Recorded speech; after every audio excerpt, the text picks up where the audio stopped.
மேசராசி என்பர்களே, உங்களை பொறுத்தவரை இப்பதான் சனி பகவான் தொடராரு. உங்களை தொடராரு என்னென்ன 12ஆம் இடத்துல வராரு. 12ஆம் இடங்கிறது 7.5 சனி உங்களை பிடிக்குதுன்னு அர்த்தம். நியாயமா சனி பகவான் வரும்போது என்ன இருக்கும் அப்படின்னா, ஒரு அச்சம் இருக்கும். அந்த அச்சமே உங்களுடைய வீழ்ச்சியோ வளர்ச்சியோ சின்ன ஒரு தடுமாற்றம் அந்த இடத்துல இருக்கும். அது இருக்கணும்.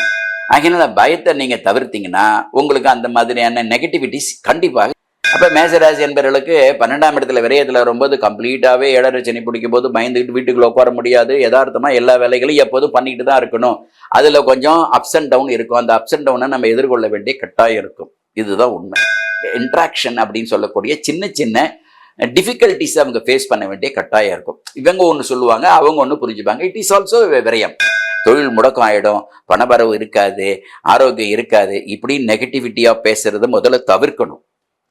அன்றாட சராசரி வாழ்க்கையில செய்யக்கூடிய செயல்ல சின்ன பின்னடைவுகள் அப்படிங்கிறது வேற.